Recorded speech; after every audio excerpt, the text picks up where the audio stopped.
on the International, we have twin beds, and when you have twin beds, you get a storage compartment on either side under those twin beds. Most trailers have your standard door key and deadbolt keys, and then you have 3 other keys. In order to keep them straight, I mean, they all look very similar. Just as a visual indicator what's what, we put a blue ring on anything that has to do with water, like our water refill tank, and this key also fits our outdoor shower compartment. The white key I use for these storage bins, and the black key I use for my battery compartment. And in here I keep generally the things that I need for a roadside emergency. It's on the passenger side of the vehicle that I can get to if I'm pulled over on the side of the road. So I'll just go through this quickly. I have these traffic cones, a set of 4 of those you can set out. These also come in handy if you're in a crowded parking lot and you want to make sure nobody parks too close to you. You can pop these up in the spaces around you, make sure nobody gets too close so you don't have trouble getting out. I've got our sand mat. We got this from Air Gear. It's a great mat. Sand drops right through it. Water drops right through it. But you can lay this down if you need to get underneath the trailer and do some work. It makes a good mat to work on if you need to in an emergency. I've got my rivet kit that I picked up also from Air Gear. Comes with the rivet gun and also all the different sizes of rivets that you would need. You know, it comes with all the different sizes of rivets for the body, these panels, the door, the inside sheets. There's 3 different sizes of rivets there. Haven't had to use this too much. I've replaced a couple rivets, and I had to replace some rivets on the door because I had to get into the deadbolt to fix a bent deadbolt. And this worked great. Moisture absorber helps keep track of the moisture while we're parked here doing nothing. Keep my torque wrench in here for lug nuts, other parts on the hitch and the weight distribution system. Again, you can buy a torque wrench on Amazon for as cheap as 40 bucks. You want to get one that at least goes up to 110 to 130 foot-pounds. This one goes to 150.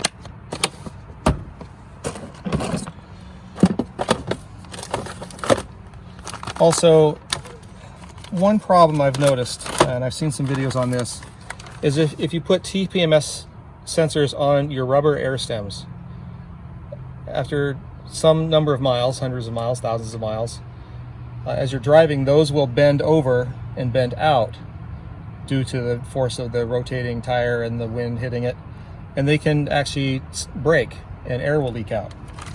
So I bought some different systems to possibly have to repair one of those roadside. I have these emergency tire valves that can just be inserted from the outside. It requires not taking the tire off the rim. You put these, you got to tear off the old, what's left of the old stem, insert these and tighten them down, and they'll form a seal, and then you can just pump it up and you're ready to go. I also bought some replacement rubber stems like the ones that are in there. And there's a special tool that you can get to where you can actually force that down into the rim from the outside without having to take the tire off. A little more difficult. This is minutes. This is probably, you know, half an hour, maybe trying to wrestle that back in there. You know, simple tool for rethreading your valve stems, rethreading your valve stem inside. It's got a little device for tightening the valve stem, and it's got a built-in torque sensor that makes sure you don't over tighten it. What else we have? We have the standard lug wrench that comes with the Airstream. Lots of different sizes on here for lots of different purposes. It's also got a driver on there in case you wanted to put a different sized socket on there. Standard Army folding shovel. This is something I just bought recently for the last trip. What this allows you to do is repair a puncture roadside. Again, without having to go to a tire shop. You don't have to dismount the tire as long as you've got good access. You can research this. This one is fairly inexpensive. I did get some higher grade material for patching the tire, but essentially you put in these goopy strips into the hole once you've removed the item, typically a screw or a nail. You know, these won't work on a tear, but they do work for punctures. And you put that in there, and then what this does is it vulcanizes and becomes part of the tire, and does not even need to be repaired. after that. It's a lifetime repair, supposedly. Not needed it yet, but I have it just in case. And then one of the heavier items is a tire ramp. Now, this is only something that you would need when we have the dual axle trailer. If you had a puncture on one of those tires, rather than getting out a jack and trying to jack the trailer up, you can put this down and pull the good tire up onto that. That gives you enough room to take your other tire off and repair it or replace it with the spare if you need to. A lot easier than trying to jack roadside, especially if you're flat tires on the traffic side. This is a real easy way to keep you from having to be out there any longer than you need to be.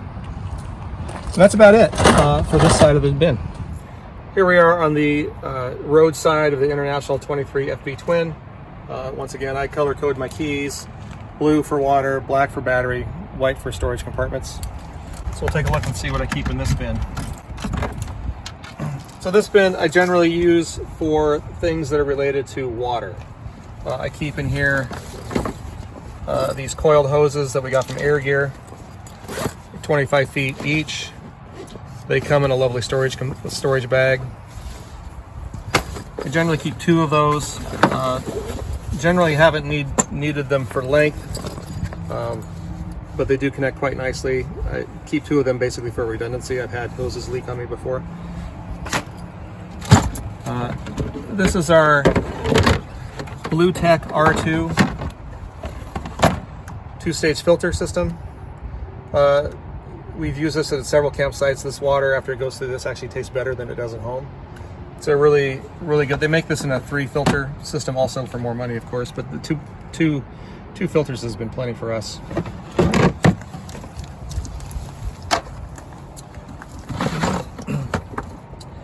In this bin, I have a splitter. I'll use one of these to go to the trailer from the water supply. The other one I hook up just a utility hose that I use for hosing off shoes or pets or shells or using to wash the trailer. This one's got actual shut-offs that are pretty decent. This is a cool little device. If you're wondering how much water you're using at your campsite, you plug this in line with your splitter, and you can find out how much water that you use. Typically, I mean, we stayed 3 nights and we use about 200 gallons of water, which seems like a lot. But that includes hand washing, toilet flushing, all the dishwashing. Yeah, most of that water is probably dishwashing, to be honest. Sometimes it's more efficient to use paper plates and things. I use this just to grab any moisture that, we got quite a bit of moisture in there just from a couple weeks. A lot of moisture comes out of these hoses after you've been on a trip. There's a lot of residual moisture that picks this up, or that gets in them, and this thing will grab that. So that's good to know. It's actually working. I keep this little funnel on hand in case I need to use it to, put any treatment into the domestic water tank here. I haven't used it very much. This is just a 10-foot drinking safe hose. I use this to connect from the filter to the city water inlet on the trailer. This is just a short hose, not coiled. It folds up real nice behind the tires and goes right up into the domestic water. And then once I get to that, I use this 90-degree connector. I put this into the city water connection and then run this hose into that, and that takes a lot of the stress out of the connection, and this hose doesn't stick way out. So you don't bump into things when you're walking by.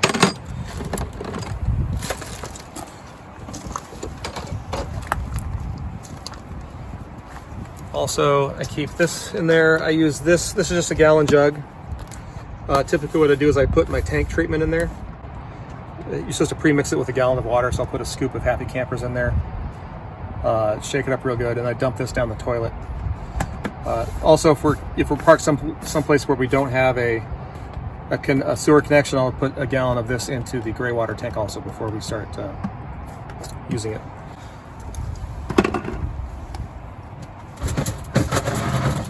And then finally on this side, I keep this little, this is just a guide for your sewer hose. It gives it a nice 1/4-inch slope from your outlet on your trailer to the sewer connection in the ground. It gives a nice support. Apparently some campgrounds require that you have some way of elevating your black hose. And so this works real great because it folds up super nice and compact. This is our front cabinet that you get with the 23 FB with the twin beds. You get this large storage compartment. It's actually quite voluminous. I keep a lot of things that I need for hitching and unhitching and leveling. I also keep some stuff in here for washing the rig. So I'll just kind of go through this one by one. This is for our leveling jacks. I actually usually carry a cordless drill with me, and I put a bit in there that looks like this, and I can raise and lower the jacks a lot faster with that.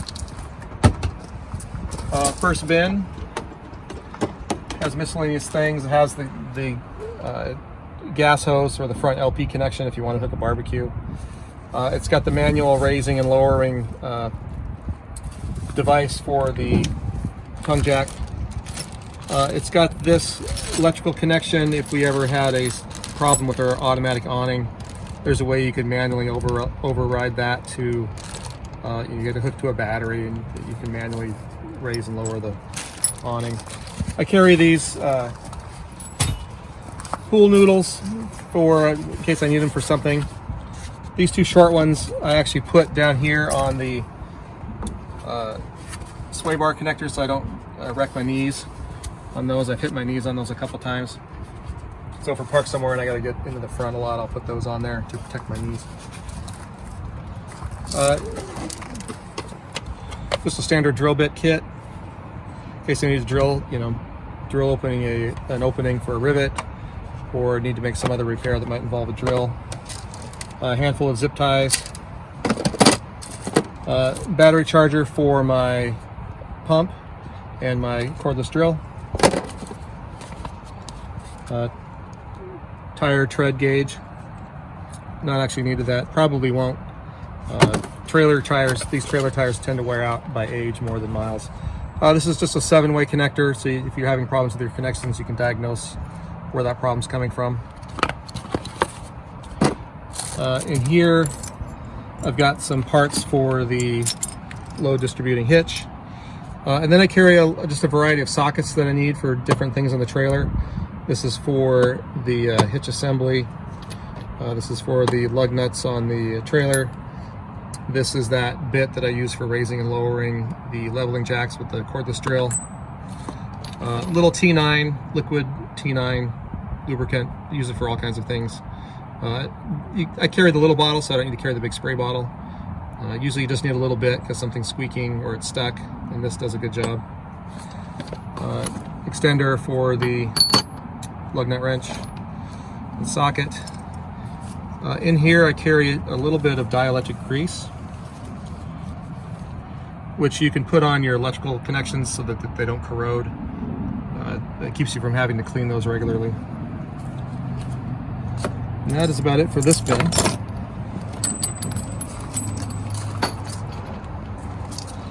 Next I have a bucket with a black hose, not a black water hose, it's a standard garden hose, but it is potable water, and a sprayer. I'll use this bucket and sprayer and hose when I'm going to wash the trailer. I also will leave this connected to a splitter that I put on the domestic water supply at the campsite, so I can have this always connected for hosing off pets or shoes or shells or whatever. Usually if I'm going to be washing the trailer, I'll put a small bottle of car wash soap in there. Instead of taking the whole gallon of car wash soap, I'll just put like 8 or 10 ounces in there.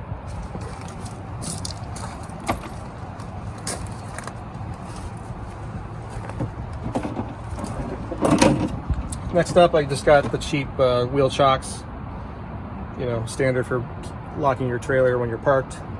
If you're, you should never detach your trailer at a campsite unless you've got these on. Even what looks to be a flat campsite could be deceptively not level, and your trailer can start to roll on you. And that could be a real problem too if you use a block under your tongue jack. This tongue jack sitting on the gravel has a fair amount of friction. If you're on a plastic block and you've got some slope and your trailer wants to move, it'll fall right off of that, and when it does, it'll slam down hard on the ground, and you could end up bending your jack. Okay, so another thing I keep in the front bin is an extra set of trailer keys. And so these are here, and then on my body I keep a necklace that has a compartment key on it. So I always have access to this bin in case I lose my keys or they get locked inside through some sort of mishap.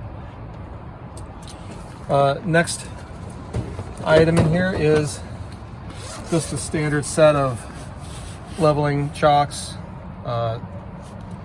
There's expensive ones and there's cheap ones. I would suggest getting the cheapest ones. These ones are nice because they come with this neoprene mat that helps these from not slipping when you back up onto them. These can vary in price from $100 down to $40. I also keep, these are just four 1/4-inch neoprene mats that I can use if I just need to level a little bit. I can put single layers or double layers of these under the tires to get me up to, maybe 3/8 of an inch of leveling without having to go to the extent of using the more elaborate chalks. Right now I also have in here, I have my sway bars. I have my awning tool. I have a bin with miscellaneous electrical things in them. This is a 20 amp electrical cord, and you can tell it's 20 amp because it has the funny plug. I'll use this some places if I just need to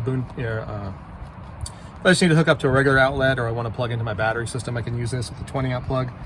If you're at a spot where they don't have a 20 amp receptacle, which again has this horizontal component, you can get this adapter. Fits on there, and this will fit into any plug. This is just a standard regular plug to a 20 amp. So I could plug this into a regular outlet and then hook my 20 amp plug to this because it has the horizontal leg on it. These are your standard dog bone connectors. This is a 15 amp to a 30 amp, which is what our trailer takes. This is a 30 amp to a 50 amp. So sometimes you get to a campsite that only has a 50 amp outlet. You can plug this in and then plug your trailer plug into that. This is something that's nice to have. It's kind of a pricey item, but it lets you hook a 15 amp plug into your smart plug on your trailer. So if you're at a place where there's reliable power, say you're at a friend's house or maybe in your own house, and you want to run power to the trailer, you can use this without having to go through a fancy electrical management system or a surge protector.